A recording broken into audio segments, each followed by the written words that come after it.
وعلم آدم الأسماء كلها ثم عرضهم على الملائكة فقال أنبئوني بأسماء هؤلاء إن كنتم صادقين আল্লাহ পাক রব্বুল আলামিন ইলমের মাধ্যমে, জ্ঞানের মাধ্যমে মানুষের মধ্যে মর্যাদাগত তারতম্য আর ব্যবধানটাকে নিরূপণ করেছেন। পবিত্র কোরআনুল কারীমে আল্লাহ পাক বলেছেন, ইয়ারফাইল্লাহুল্লাযীনা আমানু মিনকুম ওয়াল্লাযীনা উতুল ইলমা দারাজাত। তোমাদের মধ্যে যারা ঈমান এনেছে, তোমাদের মধ্যে যারা ঈমান আনলো, তোমাদের মধ্যে যারা ঈমানদার হলো তাদের মর্যাদা, এবং যারা ইলম অর্জন করলো তাদের মর্যাদা বহুগুণ আল্লাহ পাক বাড়িয়ে দিয়েছেন। সুবহানাল্লাহ। ইয়ারফাইল্লাহুল্লাযীনা আমানু মিনকুম ওয়াল্লাযীনা উতুল ইলমা দারাজাত। আল্লাহ পাক বলেন, ইয়ারফাইল্লাহুল্লাযীনা আমানু মিনকুম ওয়াল্লাযীনা উতুল ইলমা দারাজাত। দারাজাত মানে বহু স্তর, দারাজাতুন মানে স্তর, দারাজাত হলো বহু বচন, বহু স্তর, বহু গুণে আল্লাহ পাক ঈমানদার আর যারা আলিম তাদের মর্যাদা বাড়িয়ে দিয়েছেন। জোরে বলেন সুবহানাল্লাহ। এটা আল্লাহ পাক রব্বুল আলামিন সৃষ্টির সূচনা লগ্ন থেকে ইলমের মাধ্যমে মর্যাদার তারতম্যের বিন্যাস করেছেন। হযরত আদম আলাইহিস সালাতু ওয়াস সালামকে যখন সৃষ্টি করলেন, সৃষ্টি করার পর ফেরেশতাদেরকে বললেন, আদমকে সিজদা করো। ফেরেশতারা তো সিজদা করবে না, এটা আল্লাহ পাক রব্বুল আলামিন জানতেন। কিন্তু আদমের মর্যাদাটাকে বাড়িয়ে ফেরেশতাদের উপরে একটা প্রাধান্য দিয়ে শ্রেষ্ঠত্ব দান করার পরে যখন আল্লাহ পাক বললেন, এখন আদমকে সিজদা করো, ওই সময় সব ফেরেশতারা হযরতে আদম আলাইহিস সালাতু ওয়াস সালামকে সিজদা করতে বাধ্য হয়ে যায়। সুবহানাল্লাহ। ইলমের মর্যাদা, শিক্ষার মর্যাদা আল্লাহ পাক রব্বুল আলামিন সেই সূচনা লগ্ন থেকেই আল্লাহ পাক দিয়ে এসেছেন এবং এর মর্যাদাকে সবার উপরে রেখেছেন। সম্মানিত সুধী মুসল্লিয়ানে কেরাম, পবিত্র কোরআনুল কারীমের দুটি অত্যন্ত গুরুত্বপূর্ণ আয়াত একই সঙ্গে তেলাওয়াত করেছি। আল্লাহ পাক রব্বুল আলামিন যদি আমাদেরকে তৌফিক দান করেন, পবিত্র কোরআনুল কারীমের এই দুইটি আয়াতের আলোকে আজকের এই জুমায় সংক্ষিপ্ত কিছু আলোচনা করতে চাই। আল্লাহ পাক যেন আমাদের সবাইকে তৌফিক দেন, সবাই পড়ি আমিন। এবং এই দুইটি আয়াতের তাৎপর্য, এই দুইটি আয়াতের গুরুত্ব এবং এই দুইটি আয়াত থেকে আমাদের যে শিক্ষা সেটি যেন আমরা জীবনে ধারণ করতে পারি, সেই তৌফিক আল্লাহ পাক দান করেন, সবাই পড়ি আমিন। সম্মানিত সুধী মুসল্লিয়ানে কেরাম, আল্লাহ পাক রব্বুল আলামিন তার নিজের একটা গুণ হলো ইলম। আল ইলমু শব্দের অর্থ হলো জানা। আল ইলমু ফার্সিতে বলা হয় আল ইলমু দানিস্তান, জানা, জানা, অবগতি লাভ করা, কোনো কিছু সম্পর্কে জানা, জ্ঞাত হওয়া, এটাকে ইলম বলা হয়। কিন্তু পরিভাষায় কোরআন এবং হাদিসে যত জায়গায় ইলম বোঝানো হয়েছে, ইলম ব্যক্ত করা হয়েছে, ইলম শব্দ প্রয়োগ করা হয়েছে, সব জায়গাতেই দুনিয়ার কোনো জ্ঞানকে সেখানে উদ্দেশ্য করা হয় নাই, কোরআন এবং হাদিসের ইলমকেই সেখানে উদ্দেশ্য করা হয়েছে। যদিও ইসলামে শুধু কোরআন হাদিসের জ্ঞান নয়, সামগ্রিকভাবে জ্ঞান চর্চাকেই সবার উপরে রাখা হয়েছে। সুবহানাল্লাহ। এই জন্য কোরআনের প্রথম বাণী হলো ইকরা, মানে পড়ো, পড়লেই জ্ঞান অর্জন হবে, পড়লেই ইলম হাসিল হবে, ইলম অর্জন হবে, আর জ্ঞান অর্জন হলেই মানুষ আল্লাহর মারিফাত, আল্লাহর পরিচয় লাভ করবে। সুবহানাল্লাহ। তাহলে জ্ঞান অর্জন করা, ইলম অর্জন করা, জ্ঞান চর্চা করা ইসলামে সবার আগে, সবার ঊর্ধ্বে, সবার উপরে। সেই জ্ঞান চাই কোরআন হাদিসের জ্ঞান হোক অথবা জাগতিক কোনো জ্ঞান হোক, মুতলাকান সাধারণভাবেই জ্ঞান চর্চা করার ব্যাপার সবার উপরে। তবে কোরআন এবং হাদিসে যেই ইলমের কথা বলা হয়েছে, কোরআনে অসংখ্য জায়গায় আল্লাহ পাক ইলম শব্দ ব্যবহার করেছে, হাদিসে নবীজি সাল্লাল্লাহু আলাইহি ওয়াসাল্লাম ইলম চর্চার ফজিলতের কথা বলেছেন। কোরআন হাদিসে যে ইলম এসেছে, যে ইলমের কথা এসেছে, সেই ইলম হলো একটা নির্দিষ্ট ইলম, সেটি হলো কোরআন এবং হাদিস সম্বলিত জ্ঞান, সম্বলিত ইলম। আল্লাহ পাক রব্বুল আলামিন তার নিজের একটি সিফাত হলো আলিম। আলিম মানে জাননেওয়ালা, জ্ঞানী। আল্লাহ পাক রব্বুল আলামিন নিজেই নিজের জন্য বলেছেন, ইন্নাল্লাহা আলিমুম বিযাতিস সুদূর। আল্লাহ পাক জানেন। কেমন জানেন? সব কিছুই জানেন, এমনকি মানুষের অন্তরের বিষয়ও জানেন। সুবহানাল্লাহ। আমরাও জানি, দুনিয়ার মানুষও জানে, অনেক শিক্ষিত মানুষও জানে, কিন্তু এই পরিমাণ জানেন না যে মানুষের অন্তরে এখন কি চিন্তা হচ্ছে, কি ফিকির হচ্ছে, ঠিক কিনা? আল্লাহ পাক বলেন, ইন্নাল্লাহা আলিমুম বিযাতিস সুদূর। আল্লাহ হলেন জ্ঞানী, জাননেওয়ালা। মানুষের হৃদয়ে ভেতরের যে বিষয়, চিন্তা, ফিকির, চেতনা, ভাবনা, কল্পনা, এ সম্পর্কেও আল্লাহ পাক স্বয়ং অবগত। আল্লাহ পাক রব্বুল আলামিনের একটি সিফাত হলো ইলম, জাননেওয়ালা, ইলম, আলিম, জ্ঞানী। আল্লাহ পাক রব্বুল আলামিন যাদেরকে পছন্দ করেন, মহব্বত করেন, তাদেরকে সেই গুণে গুণান্বিত হওয়ার তৌফিক দান করেন। সুবহানাল্লাহ। আর এই দুনিয়াবি মর্যাদার তারতম্য আর ব্যবধানকে আল্লাহ পাক রেখে দিয়েছেন ইলমের মাঝে। আমাদের সমাজেও শিক্ষিত মানুষের মর্যাদা সবচাইতে বেশি, ঠিক কিনা? শিক্ষিত মানুষের মর্যাদা সবচাইতে বেশি। এজন্য দুনিয়ারও যেমন নিজাম যে শিক্ষার মর্যাদা বেশি, আল্লাহ পাকেরও নিজাম ইলমের মর্যাদা সবচাইতে বেশি। সুবহানাল্লাহ। আল্লাহ পাক পবিত্র কোরআনুল কারীমে বলেন, হযরত আদম আলাইহিস সালাতু ওয়াস সালামকে সৃষ্টি করার পরে যখন সিজদা করতে বললেন, এর আগে আল্লাহ পাক রব্বুল আলামিন মর্যাদাগত একটা ব্যবধান তৈরি করলেন, তারতম্য তৈরি করলেন, ফজিলত দিলেন। কিভাবে? আল্লাহ পাক রব্বুল আলামিন কিছু আসবাব, কিছু বস্তু সৃষ্টি করলেন। সেই বস্তুর নাম সম্পর্কে প্রথমে ফেরেশতাদেরকে জিজ্ঞেস করলেন। ফেরেশতারা বলেন, আল্লাহ আপনি যা জানিয়েছেন আমাদেরকে, এর বাইরে তো আমরা কিছু জানি না। মানে এই বস্তু সামগ্রীগুলোর নাম ফেরেশতাদের নলেজে নাই, জানা নাই, ইলমে নাই। এরপরে আল্লাহ পাক রব্বুল আলামিন হযরত আদম আলাইহিস সালাতু ওয়াস সালামকে জিজ্ঞেস করলেন যে আপনি এখন বলেন এই বস্তুগুলোর নাম কি? তখন হযরত আদম আলাইহিস সালাতু ওয়াস সালাম আল্লাহ পাকের শিখিয়ে দেওয়ার মাধ্যমে এই বস্তু সামগ্রীগুলোর নাম বলে দেন এবং সাথে সাথে এর কার্যকারিতা কি এ সম্পর্কেও তিনি বিস্তারিত বিবরণ দিয়ে দেন। সুবহানাল্লাহ। তখন আল্লাহ পাক বলেন যে আমার ফেরেশতারা তোমাদের চাইতে আদমের মর্যাদা কম না বেশি? ফেরেশতারা বলল, রব্বুল আলামিন অবশ্যই আদমের মর্যাদা আমাদের চাইতেও অনেক বেশি, কারণ আমরা যে বিষয়ে জানি না সে বিষয় সম্পর্কেও আদম আলাইহিস সালাম সম্যক অবগত। জোরে বলেন সুবহানাল্লাহ। আল্লাহ পাক রব্বুল আলামিন বলেন, ওয়া আল্লামা আদামাল আসমাআ কুল্লাহা সুম্মা আরাদাহুম আলাল মালাইকা। আল্লাহ পাক যখন ফেরেশতাদের সামনে এবং হযরতে আদম আলাইহিস সালাতু ওয়াস সালামের সামনে কিছু সংখ্যক জিনিস, বস্তু সামগ্রী আবিষ্কার করে সামনে রাখলেন আর বললেন, তোমরা এখন এই বস্তু সামগ্রীর নামগুলো বর্ণনা করো, আমাকে জানিয়ে দাও। ফেরেশতারা বলল, মালিক আপনি যতটুকু আমাদেরকে জানিয়েছেন এর বাইরে তো আমাদের কোনো জ্ঞান নাই, আমরা এই বস্তু সামগ্রীর নামগুলো বলতে পারবো না, জানি না। ওই সময় আল্লাহ পাক হযরতে আদম আলাইহিস সালামকে বললেন, আদম তুমি এই সব বস্তুগুলোর নাম সম্পর্কে আমাকে অবগত করো। হযরতে আদম আলাইহিস সালাতু ওয়াস সালাম সব বস্তুগুলোর যেমনটি নাম বলেছেন একটা একটা করে, সাথে সাথে কোন বস্তুর কার্যকারিতা কি, কোন বস্তু কোন কাজে ব্যবহার হবে এ সম্পর্কেও বিস্তারিত বিবরণ তিনি দিয়ে দেন। সুবহানাল্লাহ। তাহলে আল্লাহ পাক রব্বুল আলামিন ইলমের মর্যাদা যে সবার উপরে, জ্ঞানের মর্যাদা যে সবার উপরে, জ্ঞানীদের স্থান যে সবার উপরে, এটি কি পৃথিবীর নতুন সিদ্ধান্ত নাকি সবচেয়ে প্রাচীন সিদ্ধান্ত? সবচেয়ে প্রাচীন সিদ্ধান্ত।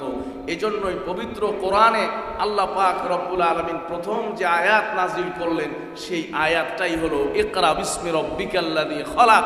তুমি তোমার রবের নামে পড়ো, কারণ পড়লেই তুমি জানবে পড়লেই তোমার জ্ঞান অর্জন হবে। আর জ্ঞান ছাড়া, ইলম ছাড়া আল্লাহকে কোনো মানুষ পেতে পারে না। কথা বলুন ঠিক কিনা?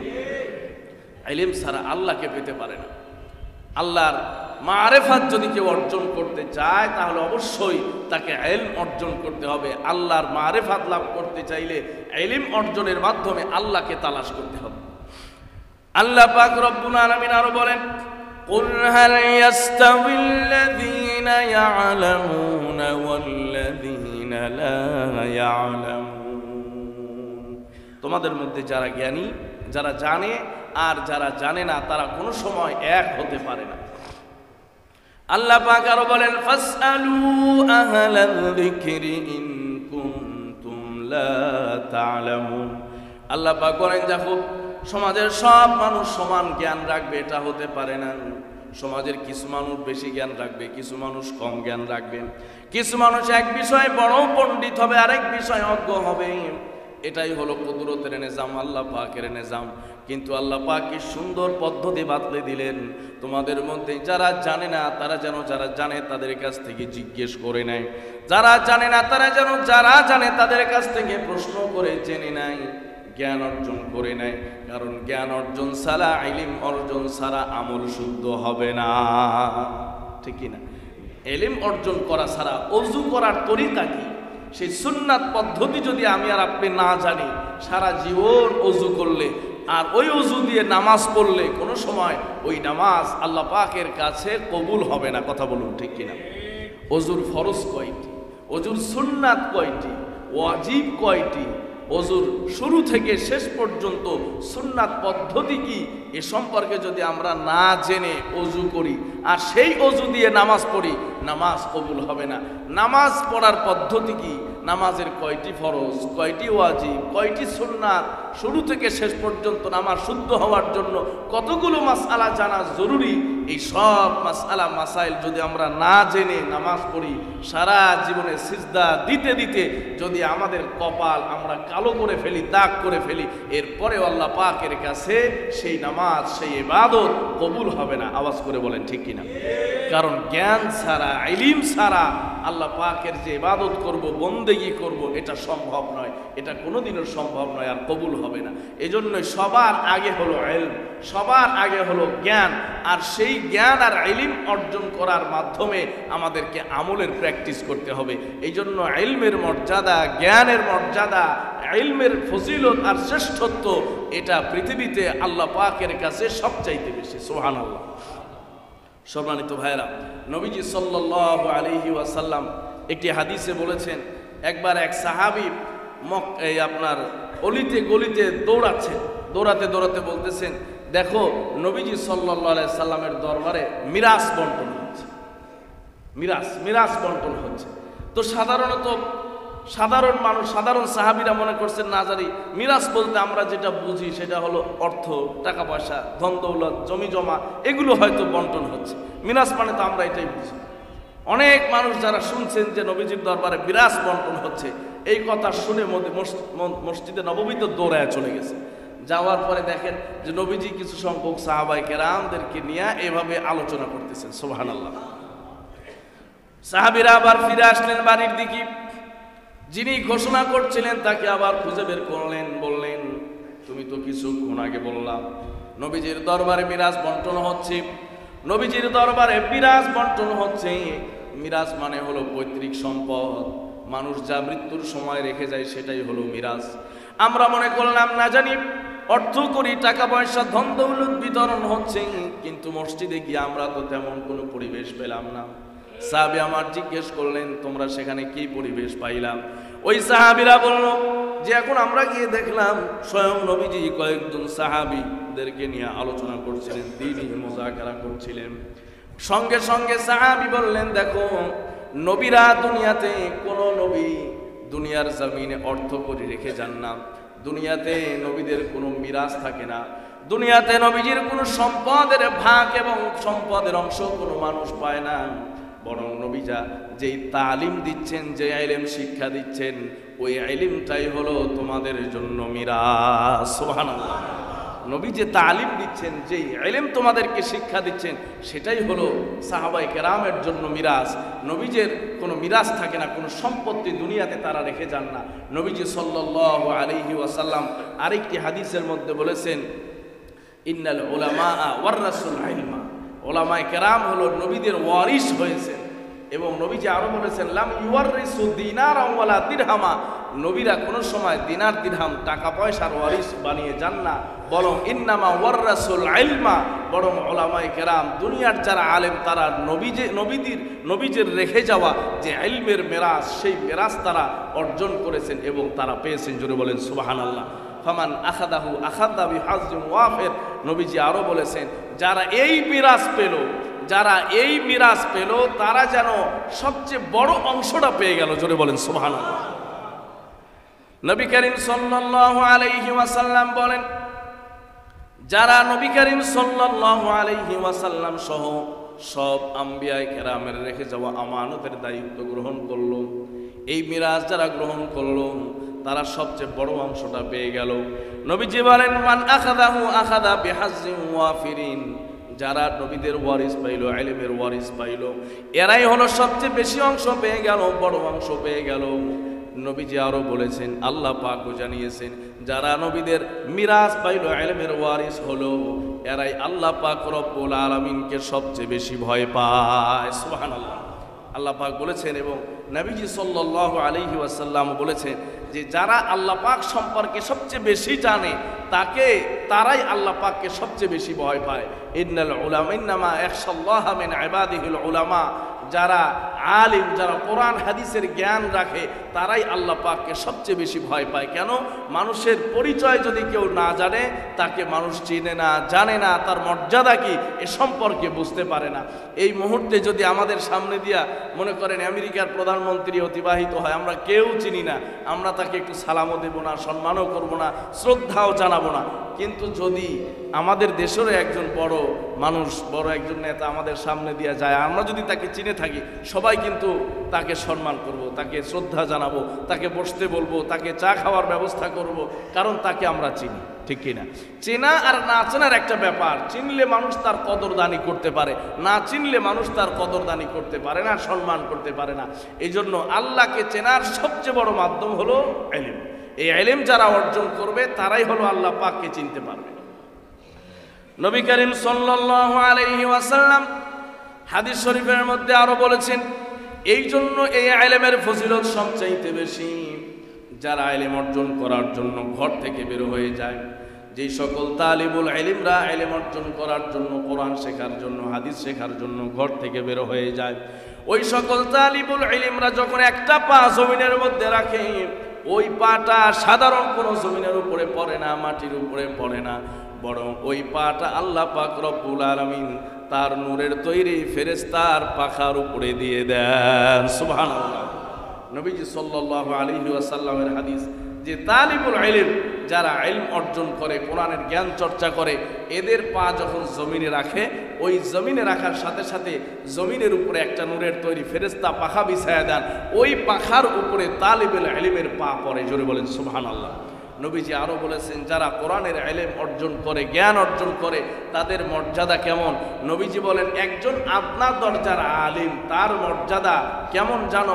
আমার মর্যাদা তোমাদের উপরে যেমন, চাঁদের মর্যাদা তারকার উপরে যেমন, আমার মর্যাদা তোমাদের উপরে যেমন, একজন আলেমের মর্যাদা সমগ্র মানুষের উপরে তেমন। জোরে বলেন সুবহানাল্লাহ।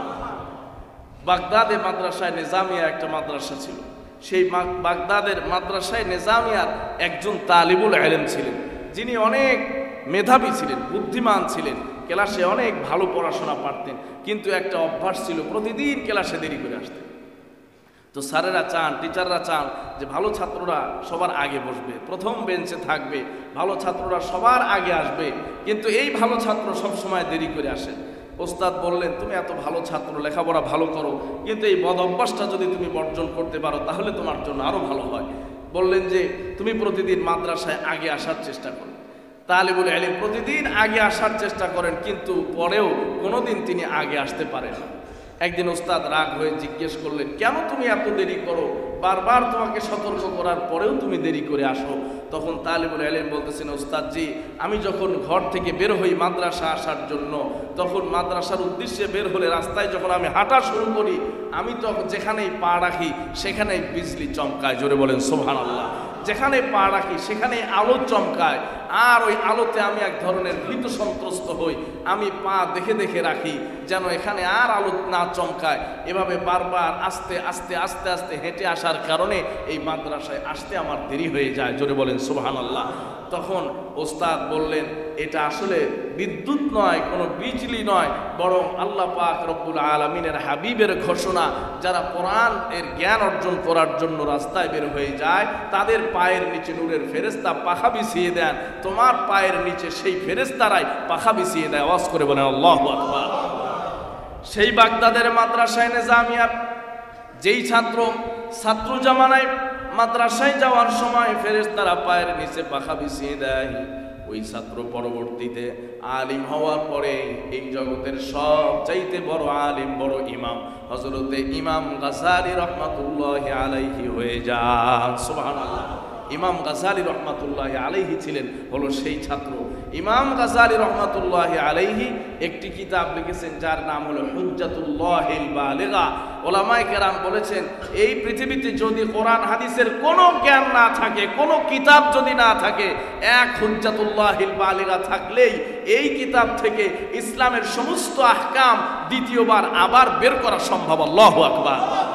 এত দামি কিতাব হযরতে ইমাম গাযালি রাহমাতুল্লাহি আলাইহি লিখেছেন। একটি কিতাব, এক কিতাব থেকে পুরো ইসলামকে আবার বের করা সম্ভব। এক কিতাব থেকে পুরো ইসলামের আবার সমস্ত আহকামগুলোকে আবার বের করা সম্ভব। এমনই গুরুত্বপূর্ণ কিতাব লিখে গেছেন হযরতে ইমাম গাযালি রাহমাতুল্লাহি আলাইহি। সেই শৈশবকাল থেকেই যিনি ছিলেন এত বড় বুজুর্গ আর এত শ্রেষ্ঠত্ব, সেই শ্রেষ্ঠত্বের মূল মানদণ্ডই ছিল হলো তিনি ইলম চর্চা করার জন্য রাস্তায় বের হয়ে গিয়েছিলেন। নবীজি সাল্লাল্লাহু আলাইহি ওয়াসাল্লাম আরো বলেছেন, মান সালাকা তারিকান ইয়ালতামিসু ফিহি ইলমান, যে ব্যক্তি ইলম অর্জন করার জন্য রাস্তা অবলম্বন করলো, রাস্তায় বের হয়ে গেল, তার জন্য জান্নাতের রাস্তা আল্লাহ সহজ করে দেন। জোরে বলেন সুবহানাল্লাহ। এজন্য আল্লাহ পাক রব্বুল আলামিন বলেন, ইয়ারফাইল্লাহুল্লাযীনা আমানু মিনকুম ওয়াল্লাযীনা উতুল ইলমা দারাজাত। আল্লাহ পাক আরো বলেন, কুল হাল ইয়াস্তাউিল্লাযীনা ইয়ালামুনা ওয়াল্লাযীনা লা ইয়ালামুন। আল্লাহ পাক আরো বলেন, ফাসআলু আহলাল যিকরি ইন কুনতুম লা তা'লামুন। আল্লাহ বলেছেন, ফাসআলু আহলাল যিকরি। আহলুজ যিকির কারা? আহলুজ যিকির এই ব্যাপারে ওলামায়ে কেরামের ব্যাখ্যা, লম্বা ব্যাখ্যা আছে। তার মধ্যে সবচেয়ে প্রসিদ্ধ এবং সবচেয়ে বেশি ওলামায়ে কেরামের মতামত হলো আহলুজ যিকির দ্বারা হলো আহলুল কোরআন। যারা কোরআন এবং হাদিসের জ্ঞান রাখেন তাদেরকে আল্লাহ পাক এখানে আহলুজ যিকির বলেছেন। আরেকটি হাদিসে আল্লাহ পাক রব্বুল আলামিন বলেছেন, ইন্না লিল্লাহি আহলিনা মিনান নাস, নিশ্চয় জমিনে কিছু মানুষ আছে যারা আল্লাহর পরিবারের অন্তর্ভুক্ত। জোরে বলেন সুবহানাল্লাহ। সাহাবায়ে কেরাম বলেন, ইয়া রাসূলুল্লাহ মান হুম, এরা কারা? নবীজি বললেন, হুম আহলুল কোরআন ওয়া আহলুল্লাহি ওয়া খাসাতুহু। যারা আহলে কোরআন, যারা কোরআনের জ্ঞানী, কোরআনের আলেম, এরাই হলো সেই আল্লাহ পাকের বিশেষ লোক, আল্লাহ পাকের পরিবারের অন্তর্ভুক্ত। জোরে বলেন সুবহানাল্লাহ। এই জন্য কোরআনের জ্ঞান যখন যে মানুষটা যেই বয়সে শিক্ষা শুরু করে, ওই বয়সেই আল্লাহ তাকে সেই মর্যাদা দান করবেন। সুবহানাল্লাহ। মনে করতে পারেন, হুজুর এখন তো আমরা বয়স হয়ে গেছি, এখন কোরআনের জ্ঞান চর্চা শুরু করলে আমাদের কি সেই মর্যাদা আসবে? সাহাবায়ে কেরাম এর মধ্যে থেকে কয়জন শৈশবকালে ইলম শেখার সুযোগ পাইছে? বেশিরভাগই তো সবই তো বড় হওয়ার পরে, বয়স হওয়ার পরে তারা নবীজির সহবতে গেছেন, কোরআন শিখছেন, ইলম শিখছেন। আল্লাহ পাক তাদেরকে সেই মর্যাদা দিয়েছেন।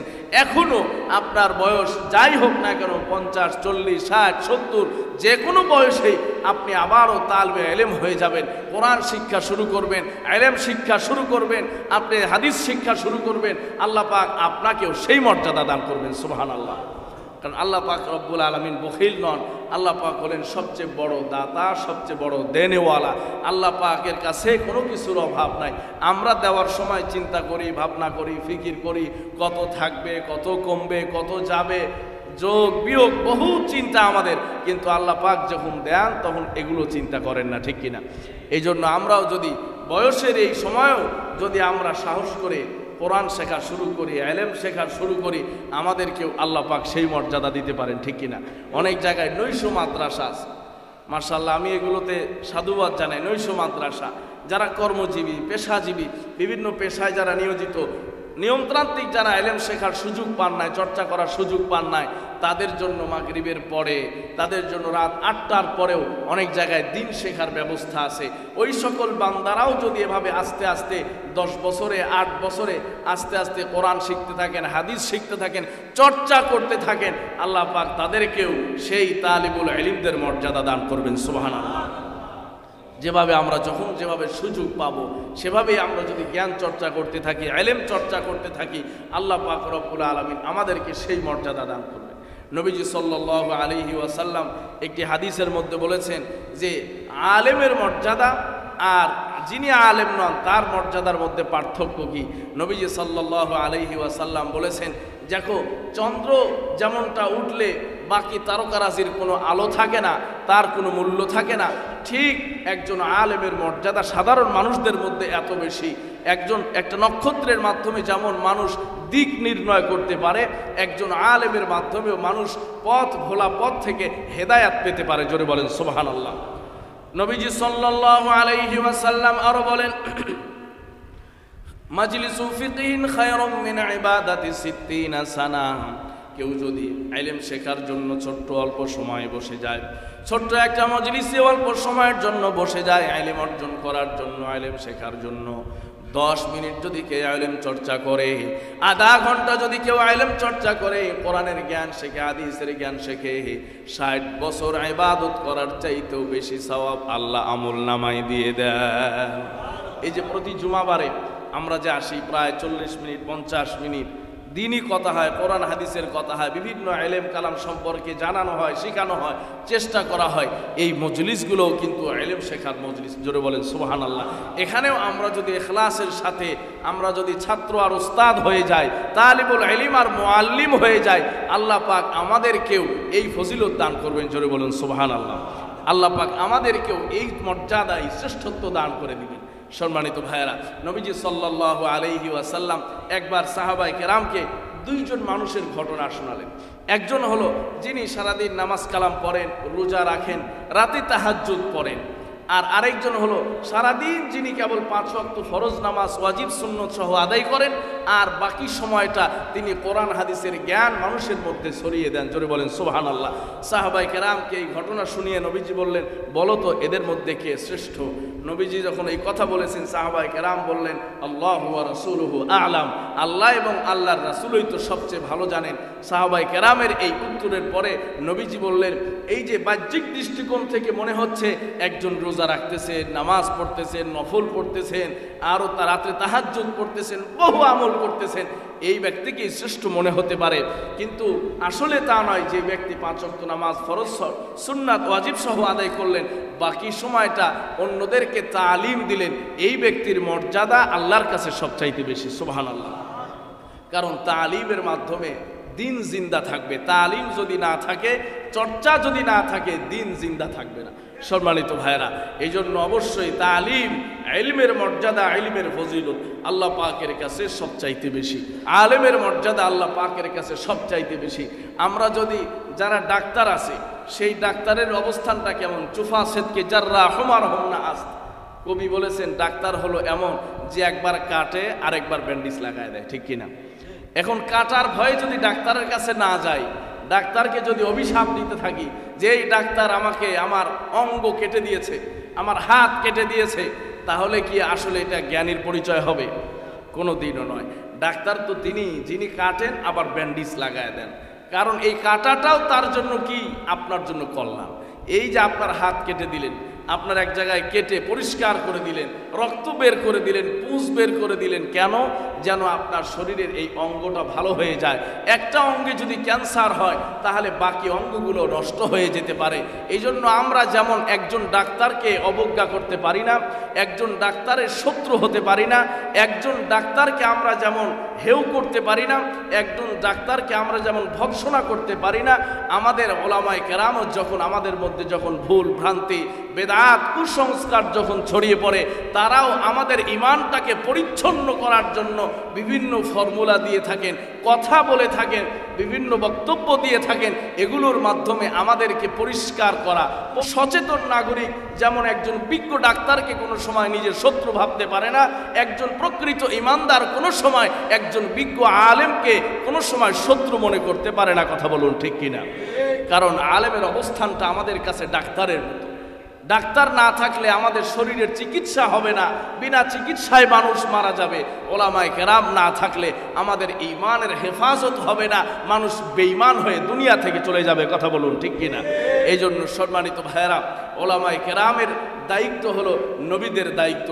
নবীজি সাল্লাল্লাহু আলাইহি ওয়াসাল্লাম ওই যে হাদিসে বললেন যে দেখো নবীজির দরবারে মিরাজ বন্টন হচ্ছে। সাহাবায়ে কেরাম কয়েকজন গিয়া দেখলেন কোনো মিরাজ নাই, টাকা পয়সা ধন দৌলত কিচ্ছু নাই, একটা বয়ান হচ্ছে। সাহাবায়ে কেরাম নিজেরা বলা বলি করলেন, আমাদেরকে তো বলা হলো যে মিরাজ বন্টন হচ্ছে, কোথায় সেই মিরাজ? কিন্তু অন্যান্য সাহাবায়ে কেরাম বললেন দেখো এটাই হলো নবীদের মিরাজ, নবীরা যা রেখে যান সেটাই হলো মিরাজ, ধন দৌলত এটা কোনো মিরাজ নয়। এই জন্য নবীজি সাল্লাল্লাহু আলাইহি ওয়াসাল্লাম ছিলেন হলো সর্বশেষ নবী এবং রাসূল। কিয়ামত পর্যন্ত আর কোনো নবী রাসূল দুনিয়াতে আসবেন না। সাহাবায়ে কেরাম, তাবেঈন, তাবে তাবেঈন, আইম্মা মুজতাহিদিন, ফুকাহা, সুলাহা, এভাবে কিয়ামত পর্যন্ত একটা দল ওলামায়ে কেরামের থাকবেন যারা সেই নবীওয়ালা দায়িত্ব পালন করবেন। জোরে বলেন ঠিক কিনা? এই জন্য ওলামায়ে কেরামের যে দায়িত্ব এটি হলো সেই নবীওয়ালা দায়িত্ব। ওলামায়ে কেরামরা হলেন আমাদের সমাজে ডাক্তারদের মতো। এই জন্য সম্মানিত ভাইয়েরা, বিভিন্ন সময় বিভিন্ন ইস্যুতে আমরা অনেক সময় কথা বলি, অনেক সময় ঘুষের বিরুদ্ধে বলি, সুদের বিরুদ্ধে বলি, জুয়া মদের বিরুদ্ধে বলি। কেন বলি? আমাদের ব্যক্তিগত কোনো স্বার্থ আছে? আমরা তো সেই সুদ ঘুষের সাথে জড়িত নয়, আমরা তো সেই মদ জুয়ার সাথে জড়িত নয়, কোনো আলেম তো সমাজের সেই অসামাজিক কার্যকলাপের সাথে জড়িত নন। এরপরেও আমরা বলি কেন? এটা আমাদের দায়িত্ব। কথা বলুন ঠিক কিনা? এই মেম্বারে দাঁড়িয়ে যদি সেই কথাগুলো না বলা হয়, কিয়ামতের ময়দানে আল্লাহ পাক রব্বুল আলামিন বলবেন তোমাকে সেই সম্মানের আসরে আমি বসিয়েছিলাম, তোমাকে সেই সম্মানের জায়গা আমি দিয়েছিলাম, তোমার সামনে সেই আওয়াজ ছিল, মাইক ছিল, কিন্তু উম্মতকে তুমি সতর্ক করো নাই। তুমি মসজিদ থেকে কি সুবিধা নিয়েছো, হাদিয়া নিয়েছো, বাসা নিয়েছো, সুযোগ সুবিধা ভোগ করেছো, কিন্তু মানুষকে জাহান্নাম থেকে ফিরানোর পথ তুমি তৈরি করো নাই, জাহান্নাম থেকে ফিরানোর পথ তুমি বাতলে দাও নাই। তুমি দুনিয়ার সব সুযোগ সুবিধা গ্রহণ করার পরেও মানুষের ঈমানের জিম্মাদারি গ্রহণ করো নাই, পাহারাদারি করো নাই। এজন্য আল্লাহ পাক আমাকেও জাহান্নামে দিবেন। কথা বলুন ঠিক কিনা? এটা আমারও জাহান্নাম থেকে বেঁচে থাকার একটা বড় মাধ্যম। এবং আল্লাহ পাকের সামনে আমার যে জবাবদিহিতা আছে, ওলামায়ে কেরামের যে জবাবদিহিতা আছে, সেই জবাবদিহিতা থেকে আমাদেরকে অবশ্যই বাঁচতে হবে। এই জন্য নিঃস্বার্থে, দুনিয়াবি কোনো স্বার্থ নাই, এরপরেও আপনাদেরকে মাঝে মধ্যে আমরা সতর্ক করি। কেন? আমরা যেন ঈমান হারা না হয়ে যাই, আমরা যেন পথভ্রষ্ট না হয়ে যাই, আমরা যেন বিদআত, কুসংস্কার এগুলোর মধ্যে আমরা নিমজ্জিত না হয়ে যাই। বিনা স্বার্থে, দুনিয়াবি কোনো স্বার্থ ছাড়া কেবলমাত্র ঈমানের তাকিদে, কেবলমাত্র একজন নবীর ওয়ারিস হিসাবে যদি আমরা কাউকে কোনো বিষয়ে সতর্ক করি, ওলামায়ে কেরাম যখন সতর্ক করেন, একজন ন্যূনতম ঈমানদার মাত্রই তাদেরকে শত্রু ভাবার, বিপরীতমুখী ভাবার কোনো সুযোগ নাই। কথা বলুন ঠিক কিনা?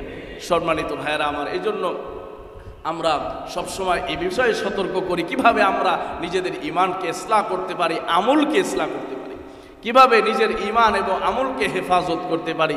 দেখুন, এই পদ্ধতি ওলামায়ে কেরাম ছাড়া কাউকে আল্লাহ পাক রব্বুল আলামিন সেই জিম্মাদারি দেন নাই।